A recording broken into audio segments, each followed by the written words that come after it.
မင်္ဂလာပါသမီးတို့ကအကြီးကိုစာကြည့်တိုက်16တည်ရှိထားတဲ့မနောမီပညာရေးစင်တာအကြောင်းသားကျောင်းသူတွေပါရှင်ဆရာဒီပြိုင်ပွဲကိုလာရတဲ့ရည်ရွယ်ချက်လေးကိုပြပြပါအောင်ရှင်ဆရာတို့ဒီပြိုင်ပွဲကိုလာတာကကြတော့ဆရာတို့ရဲ့ကျောင်းသားကျောင်းသူတွေကဒီပြိုင်ပွဲမှာပြိုင်ပွဲအကုန်လုံးဝင်ပြိုင်နေပေါ့နော်ကျောင်းသားတွေဟုတ်အဲ့ကျောင်းသားကျောင်းသူတွေကိုဗာများခွန်အားဖြစ်စေမဲ့စကားလေးဘာစကားလေးများပြောချင်လဲမသိဘူးဆရာတို့ကတော့လာပြိုင်ကလေးကပေါ့နော်ကလေးတွေကိုပြောထားပြိုင်ပွဲဒီအတွေ့အကြုံတိကပေါ့ဆိုအတွေ့အကြုံတိကမလို့အတွေ့အကြုံရအောင်ယူမယ်အပြီးတော့ကိုပြင်ဆင်ထားတဲ့အတိုင်းအကောင်းဆုံးစူးစမ်းမယ်။ဟောစူးစမ်းလို့ဒီလိုတကယ်လို့စုတွေပါလေများခဲ့ဘူးဆိုရင်တော့ဆရာတို့ကအပြေအဝတို့နှစ်သိမ့်ပေးမှာပေါ့။ပုံတွေပါလေကျွေးမယ်လို့မျိုးဟုတ်တခြားပြိုင်ပွဲဝင်တွေရောဘယ်လိုမျိုးပြောချင်လဲတခြားကလေးလည်းအကုန်လုံးကဒီနေ့ကတော်ကြတယ်။ဟိုမှာဒီစကရေလူပြိုင်ပွဲဆိုရင်သူကရန်ကောင်းတယ်။နောက်ဆုံးပြိုင်ပွဲဝင်နေဆိုတကယ်ကောင်းတယ်။အဲဆိုတော့ကလေးတွေကဒီအစစ်မြင့်ပညာအဖွဲ့တွေထက်အခြေခံပညာကလေးတွေဆိုရင်တကယ်သူတို့ပြောတဲ့အချက်လက်တွေကဒီဘိတ်ဆန်နဲ့ပြီးတော့ဘယ်လိုပြောမလဲ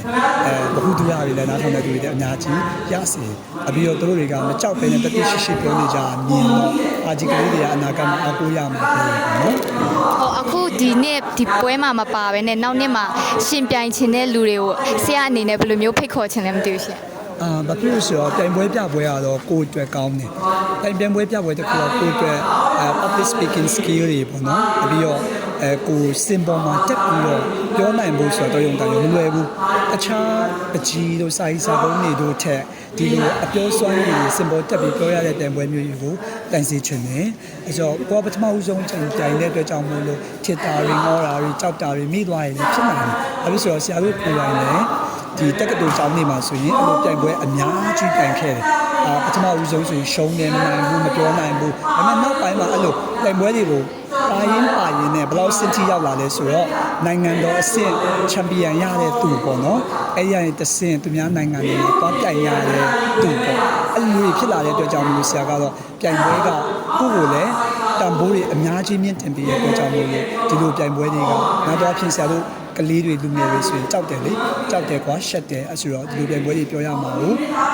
ဒီလိုမျိုးတိမ်ငယ်ကြတယ်မလုပ်ရဲကြဘူးဒါပေမဲ့တကယ်တော့တစ်ခါလှုပ်ခူးလိုက်ပြီဆိုရင်နောက်တစ်ခါ